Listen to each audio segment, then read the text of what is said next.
Di kali ini emang perang antara kubu biru dan merah atau Intel versus AMD itu makin memanas. Mereka berlomba-lomba jadi yang tercepat dan terbaik dan akhirnya siapa yang diuntungkan? Ya tentu itu kita sebagai pengguna. Ribut aja terus kami juga suka, tapi tolong ya Intel dan AMD harga CPU-nya jangan naiknya tuh tinggi banget. Kalau bisa murahin aja. Kalau Intel di bulan Desember lalu udah luncurin jajaran CPU terbaru mereka, giliran AMD yang nggak mau kalah yang pada tanggal 8 Januari kemarin mereka pamerin CPU terbaru buat jegal Intel di tahun 2024 ini.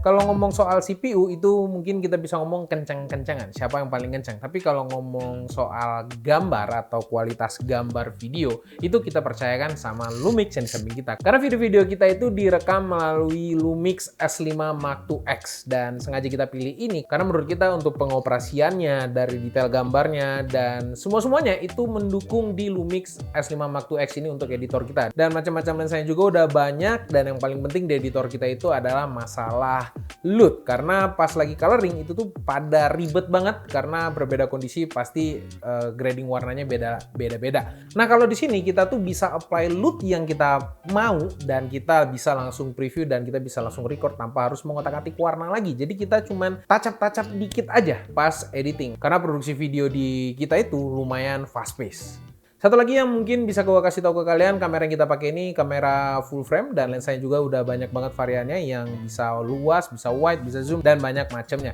Dan buat kalian yang berminat dengan kamera yang kita pakai, kalian bisa langsung cek kolom deskripsi dan kalian bisa beli lewat link yang udah kita sediakan. Langsung kita mulai dari Intel dulu nih. Codename CPU terbaru mereka adalah Meteor Lake dan seri ini yang pertama menggunakan nama Intel Core Ultra. Jadi setelah 18 tahun Intel menggunakan nama Intel Core i-series, sekarang lahir keluarga baru bernama Intel Core Ultra. Perlu dicatat kalau Meteor Lake ini hanya tersedia di mobile saja untuk sekarang. Dan yang diunggulkan itu di efisiensi dan arsitektur barunya. Mungkin versi desktopnya nanti akan beda codename. Kita tunggu aja kelanjutannya nanti.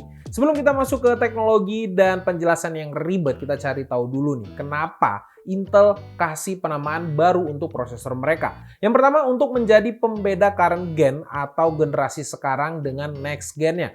Karena di generasi ini Intel ibaratnya merombak total dari segi arsitektur dan fiturnya. Jadi perlu pembeda yang signifikan antara generasi ini dengan yang dahulunya. Alasan kedua untuk memudahkan para user awam dalam memilih prosesor. Perubahan nama pada generasi baru akan memudahkan user yang nggak sebegitunya ngerti teknologi atau awam untuk mudah memilih prosesor terbaru dan tercanggih. Jadi ibaratnya user mau beli prosesor yang paling baru ya tinggal cari aja yang ada ultranya. Gampang banget. Alasan terakhir adalah nama ini akan long last dan harusnya nggak akan ribetin user dalam memilih prosesor dan memudahkan penamaan untuk generasi selanjutnya. Kesimpulannya adalah nama Intel Core i masih ada, hanya bertambah dengan lahirnya jajaran Intel Core Ultra dengan segala kelebihannya.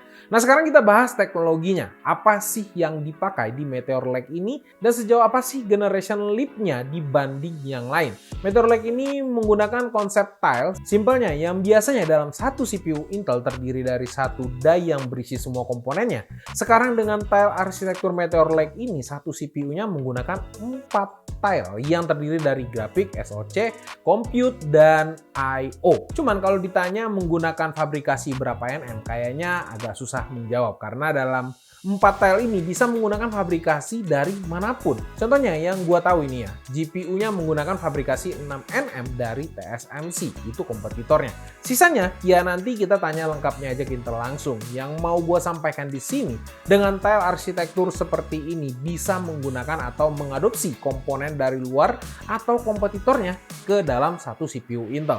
Yang pastinya dengan arsitektur baru ini, berbagai kelebihan dan fitur makin melimpah. Meteor Lake ini diklaim menjadi prosesor paling efisien yang pernah dibuat oleh Intel. Nah kalau ini sih ya pastilah. Ya namanya barang baru pasti biasanya lebih efisien dari sebelumnya.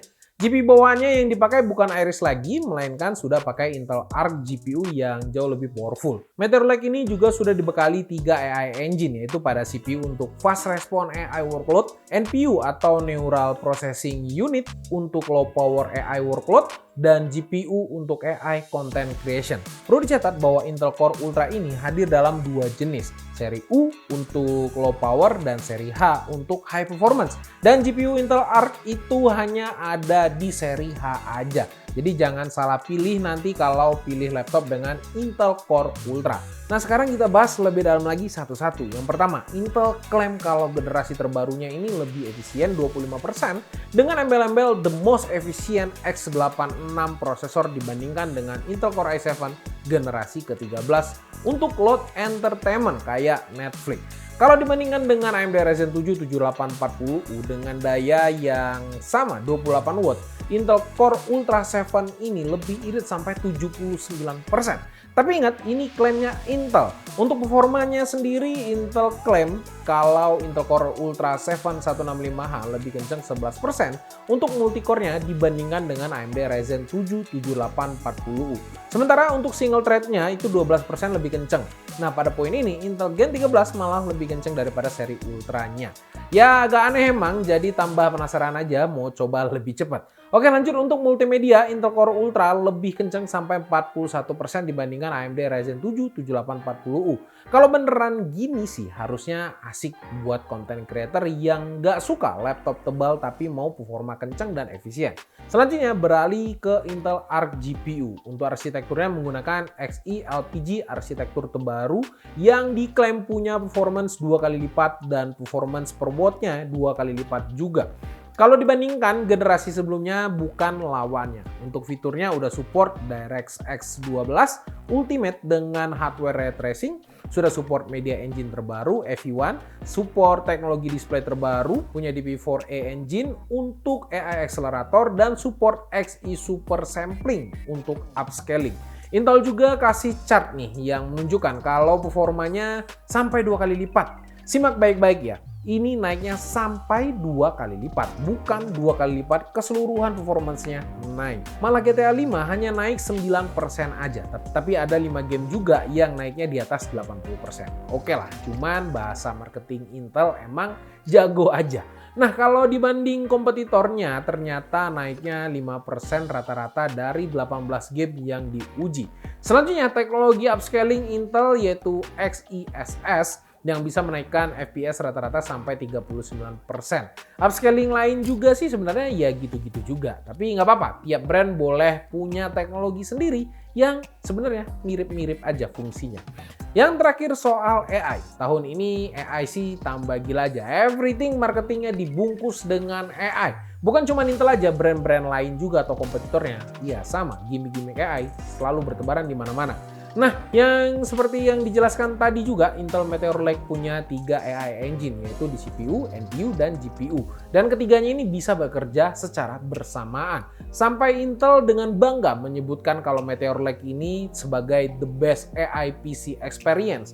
Kalian bisa lihat juga nih, perbandingan dalam penggunaan fitur AI di aplikasi content creation kayak Adobe, DaVinci, Filmora yang bisa lebih cepat sekitar 10-70%. Sementara di Stable Diffusion yang menggunakan Automatic 1111 bisa 3,2 kali lebih cepat dari kompetitornya. Kalau GIMP ini sebenarnya hanya pluginnya Automatic 1111 ya.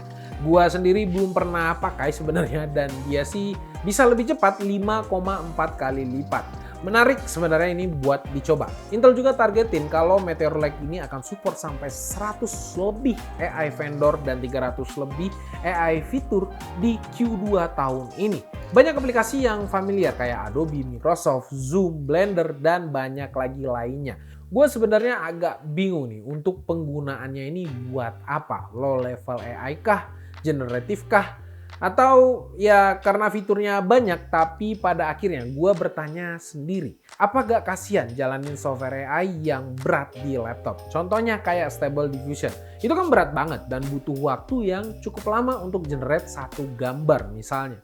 Karena di level consumer belum banyak menggunakan AI menurut gua, atau bisa aja kalau gua salah ya. Atau kalian mungkin bisa komen aja deh sekalian buat bahan research gua. Seberapa banyak yang sudah menggunakan fitur AI. Masalahnya sekarang, ini gua tuh belum yakin karena di level consumer ini belum banyak yang menggunakan AI atau belum aware lah untuk AI ini. Nah, menurut gua mungkin kalian bisa bantu gua, siapa tahu gua salah, kalian bisa komen di bawah sebagai bahan research gua seberapa banyak yang sudah menggunakan fitur AI ini. Jadi kalau misalnya emang banyak banget, mungkin kita bisa explore lebih dalam dan mungkin kita akan mungkin kita akan bahas di next kontennya nanti. Oke, lanjut untuk dukungan tambahan. Intel Ultra ini mendukung Wi-Fi 6E dan juga Wi-Fi 7 yang nantinya akan rilis dengan kecepatan sampai 46 Gbps. Selanjutnya support Thunderbolt 4 yang gua gak tahu kenapa malah ada atau kenapa masih menggunakan Thunderbolt 4 karena USB 4 lebih universal dan punya fitur yang sama dengan Thunderbolt 4. Yang terakhir dukungan Bluetooth terbaru yaitu 5.4. Ini dia list dari jajaran Intel Core Ultra yang akan dirilis sekitar Q1 2024 atau tepatnya CES tahun ini 2024 dengan SKU seri U dan H series. Kalau Intel Core Ultra 3 sementara nggak ada, tapi asumsi gua ini bakal ada karena ini market kacang goreng harusnya. Tapi rilisnya biasanya belakangan, ambil cuan dulu guys di awal. Harga saham harus naik nih karena mungkin tahun 2023 agak menyedihkan. Yang terakhir dari Intel adalah Intel Evo. Seperti yang kita tahu ya, Intel Evo itu sebuah sertifikasi yang diberikan oleh Intel untuk laptop yang bisa melewati beberapa kualifikasi mereka. Di antaranya respon perangkat harus konsisten, harus adem dan kalem serta responsif. Harus bisa siap dipakai dari sleep kurang dari 1,5 detik. Baterainya juga harus bisa bertahan dalam 10 jam atau lebih pada laptop Full HD dan bisa dipakai 4 jam dengan pengecasan atau pengisian baterai 30 menit. Nah, di Intel Ultra ini sama aja, hanya badge-nya yang diganti, yaitu Intel Evo Edition. Tujuannya supaya user awam mudah cari laptop Intel Evo yang sudah pakai Intel Core Ultra. Jadi kalau mau cari Intel Evo yang sudah pakai Meteor Lake, tinggal cari stiker yang kayak gini. Beralih ke kubu merah, ternyata yang dirilis gak cuman CPU laptop aja nih, tapi ada CPU desktop 8000G series dan juga masih rilis lagi CPU 5000 series. Selain CPU ada satu GPU juga yang dirilis dengan spesifikasi yang cukup menarik. Kita bahas dari lawannya dulu nih, Core Ultra dulu. Seperti yang udah gue bilang sebelumnya, perang prosesor mobile di awal tahun ini menentukan siapa yang si paling AI. Karena prosesor AMD Ryzen 8040 series ini juga menjual AI dengan tagline The Next Step in Personal AI Processing. Konfigurasinya juga sama, ada CPU dengan AMD Zen 4, NPU dengan AMD XDNA, dan GPU dengan AMD Radeon RDNA 3. Dari sini emang kelihatan banget lah lagi pengen bersaing dengan keras banget. Seri yang di-highlight adalah AMD Ryzen 7 8840U dan untuk performanya di beberapa AI model dengan Ryzen AI NPU-nya ini lebih kencang sampai 70% ya. Dibandingkan dengan Intel Core Ultra 7 155H. Nah, ini asik dibandingkan sama yang generasinya sama. Tapi sayangnya di sini seri 155H bukan yang tertingginya yaitu 165H yang Intel banggakan. Mungkin si biru memberi bisikan ke si merah kali ya. Bro, jangan bandingin sama 165H ya. Biar kita nih nggak beradu banget karena cuan gue tuh yang berasa ada di sana. Atau bisa jadi AMD yang nggak mau bandingin sama 165H karena emang kurang aja gitu. Entahlah jawabannya ya nanti kalau kita sudah pegang barangnya. Nah, kita adu semua lah pastinya. Untuk performa GPU RDNA 3 atau 700M series ini unggul sampai 85%. Ada Stable Diffusion juga di situ yang dipakai itu Olive. Sayangnya nggak dikasih tahu berapa lama generate satu gambar di GPU ini. Untuk performa gamingnya dengan RDNA 3 Radeon 780M yang diadu dengan Arc grafik dari Ultra 7 155H ini lebih unggul sampai 60%. Di sektor produktivitas juga sama peningkatannya sampai 52%. Yang menarik itu di efisiensinya. AMD bilang efisiensi leadership. Emang AMD gak bilang the most efficient, tapi AMD memamerkan performance per watt-nya ini unggul sampai 81% di Office Productivity Load. Kalau boleh jujur nih, ya Intel dan AMD sekarang itu udah sama-sama efisien, tapi beda-beda apps aja. Ya yang satunya di aplikasi A, yang satu lagi di aplikasi B. Cuman kalau dari gua sih ya pastinya semakin penasaran aja. Seberapa kenceng sih AMD Ryzen 8040 series ini? Karena sebelumnya kita juga udah pernah review AMD 7040U series yang pastinya puas banget karena lumayan kencang dan efisien. Harusnya sih ini makin mengerikan lagi. Nah itu aja update-nya. Ini kalau misalnya ditanya kok pendek banget buat CPU mobile AMD, ya sesimpel mereka nggak ada perubahan arsitektur yang masif. Oke lanjut, prosesor kedua yang akan rilis adalah APU yaitu AMD Ryzen 8000G series processor. Dengan tagline-nya agak ngeri nih, game with the fastest desktop PC processor graphic in the world. Terdengar hiperbola ya, tapi emang bener sih. Seri G ini integrated GPU-nya ini selalu mengerikan buat gaming. Mungkin belum ada penyaingnya. Termasuk revolusi gaming tanpa GPU discrete pas seri G pertama keluar. Nah, 8700G yang akan dites ini pakai Radeon 780M, seri yang sama kayak yang ada di 8040U series. Untuk spesifikasi detailnya ini belum ada, jadi tunggu aja di web officialnya nanti turun speknya. Untuk performanya ini AMD banyak jual teknologi HyperRX with Fluid Motion Frame. Basically Fluid Motion ini mirip sama teknologi frame generation-nya. Intinya teknologi ini menyisipkan frame yang di-generate lewat AI secara instan yang akan menaikkan FPS kalian itu sampai 2 kali lipat. Kayak yang terlihat di chart ini, tadinya FPS hanya dapat 30-an ke bawah di game Star Wars, Starfield, dan Alan Wake 2. Nah, sekarang ini naik sekitar 2 kali lipat jadi 60-an FPS. Asik kan? Sementara game AAA yang lebih ringan bisa dimainkan di 90-an FPS. Ini dengan GPU integrated bisa se-powerful ini loh. Dengan teknologi ini juga game-game super berat kayak Cyberpunk atau Assassin's Creed ini juga bisa dimainkan di atas 60 FPS out of the box. Ini lumayan gokil lah. Yang masih punya GPU GT 1030 atau RX 550 ya mending dijadiin gantungan kunci aja ini kayaknya. Kayaknya kalau ini rilis dan harganya masuk barang-barang kayak gitu jadi gak ada harganya. Mungkin buat yang toko yang masih banyak stoknya 1650 ya harus buru-buru dibuang. Selanjutnya ada perbandingan dari Ryzen 5 8600G yang pakai Radeon 760M ini diadu dengan i7 14700K dan hasilnya jelas menang telak. Ya karena Intel gak jualan integrated graphic untuk gaming sih. Jadi ya wajar-wajar aja kalau ini.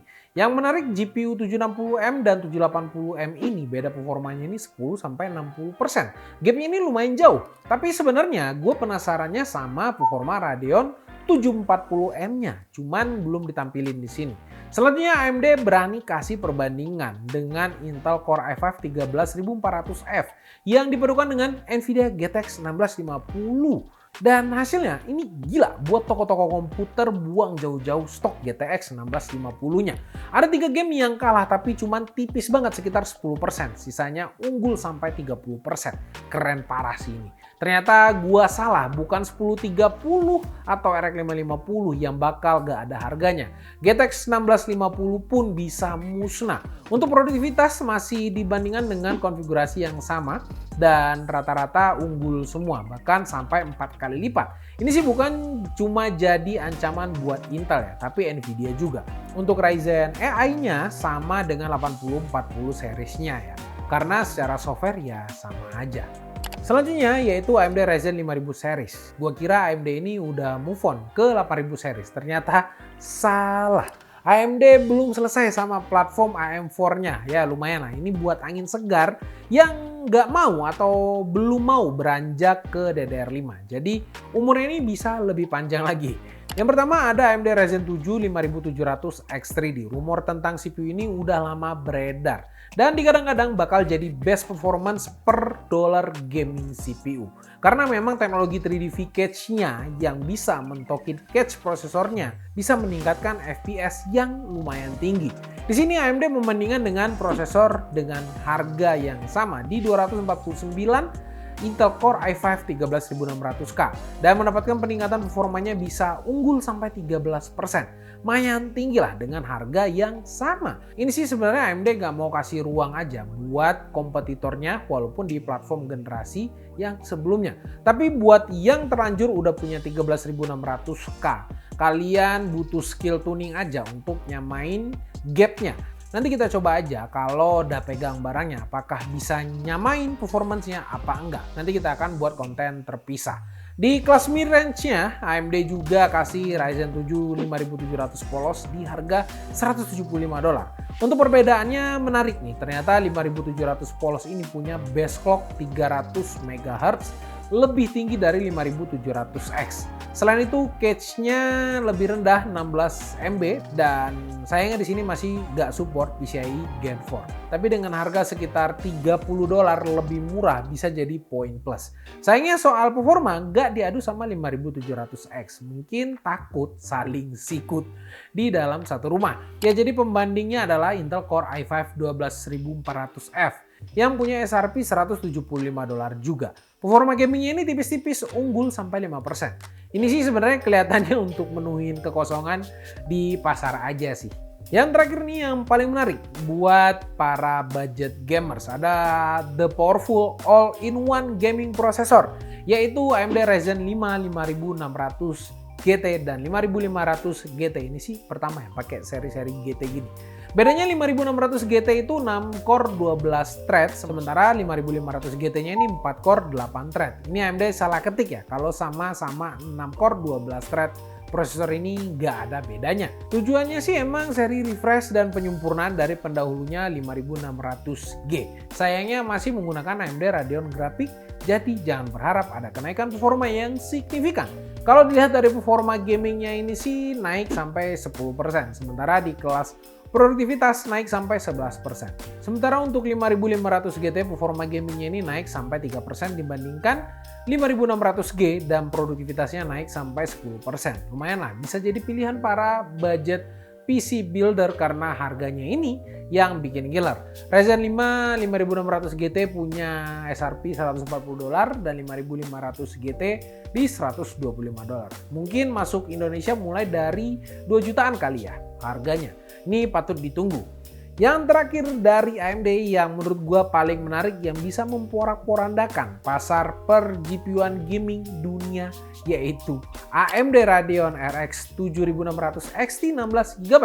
Perbedaannya dari pendahulunya RX 7600 selain memorinya adalah clock speed dan boost clocknya yang dinaikkan dan tentunya power yang diperlukan juga naik di angka 190 watt. Untuk performa ray tracing dengan FSR di 1080p-nya ini naik sampai 28% dengan kompetitornya naik sampai hampir 2 kali lipat. Kenceng banget? Ya nggak juga karena dibandingkan sama RTX 2060 yang sudah dirilis sekitar tahun 2019 lalu. Udah lama banget.